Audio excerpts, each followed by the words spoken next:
ഇവിടെ വാപ്പയുടെ സുഹൃത്തുക്കളും സഹപാഠികളും അയൽക്കാരുമൊക്കെയായ നിങ്ങൾ തൊഴിലെടുക്കുന്ന ഈ കമ്പനി നഷ്ടം മൂലം അടച്ചുപൂട്ടലിൻ്റെ വക്കിലെത്തിയപ്പോൾ ഈ കമ്പനി നമുക്ക് ഏറ്റെടുക്കണമെന്നും അവരുടെ തൊഴിൽ നഷ്ടപ്പെടുത്തരുതെന്നും ശിഷ്ടകാലം നാട്ടിൽ നിങ്ങളോടൊപ്പമൊക്കെ ജീവിച്ചു മരിക്കണമെന്നൊക്കെയുള്ള വാപ്പയുടെ ഒരു ആഗ്രഹം നിറവേറ്റലാണ് ഞാൻ ഈ സ്ഥാപനം ഏറ്റെടുക്കാനുണ്ടായ പ്രധാന കാരണം.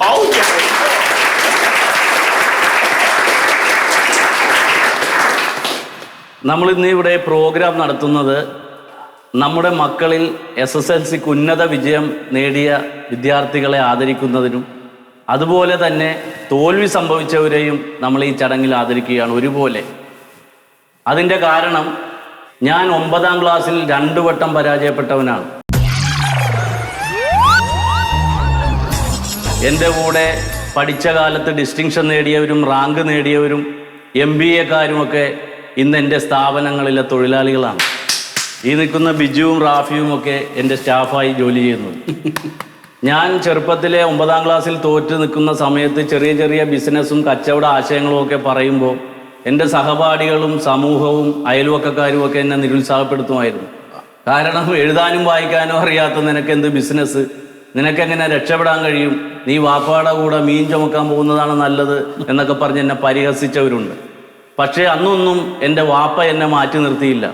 എൻ്റെ ആശയങ്ങളും എൻ്റെ ആഗ്രഹങ്ങൾക്കുമൊക്കെ പിന്തുണ തരികയും എന്നെ പ്രോത്സാഹിപ്പിക്കുകയും ചെറിയൊരു മുതൽ മുടക്കിൽ എന്നെ വിദേശത്ത് അയക്കുവാനുമൊക്കെ ശ്രമിച്ച വാപ്പയാണ് എൻ്റെ ഈ വിജയത്തിന് പിന്നിൽ.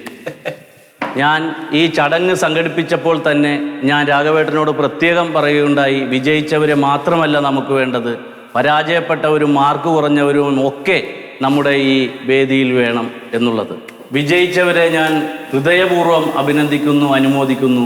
അതുപോലെ തന്നെ പരാജയപ്പെട്ടവരെയും ഞാൻ അനുമോദിക്കുന്നു. കാരണം വിജയം ഒന്നിൻ്റെയും തുടക്കമോ പരാജയം ഒന്നിൻ്റെ അവസാനമോ അല്ല. ഫുൾ A+ കിട്ടിയ വിദ്യാർത്ഥികളുടെ മാത്രം ഫ്ലെക്സ് വെച്ചുകൊണ്ട് അവരെ ഉയർത്തിക്കാട്ടി മാർക്ക് കുറഞ്ഞവരെയും B+ കിട്ടിയവരെയും ഒക്കെ അവഗണിച്ചുകൊണ്ടുള്ള ഒരു അനുമോദനങ്ങളാണ് നാം കണ്ടുവരാറ്. അപ്പോൾ ഉന്നത വിജയം നേടിയ വിദ്യാർത്ഥികൾക്ക് കൊടുക്കുന്ന അനുമോദനത്തിനോടൊപ്പം B+ നേടിയവരുടെ ഒരു മാനസിക വേദന നമുക്ക് തിരിച്ചറിയാൻ കഴിയുന്നില്ല. ഫുൾ A+ കിട്ടിയവരെ മാത്രം അനുമോദിക്കുകയും ഗ്രേഡ് കുറഞ്ഞവരെ നമ്മൾ തഴയപ്പെടുകയും ചെയ്യുമ്പോൾ കാലം കഴിയുമ്പോൾ ഈ ഗ്രേഡ് കുറഞ്ഞവർ ജീവിത വിജയം നേടുമ്പോൾ അപഹാസ്യരാകുന്നത് നാം ഓരോരുത്തരും തന്നെയായിരിക്കും. ആ കാര്യത്തിൽ തർക്കമില്ല.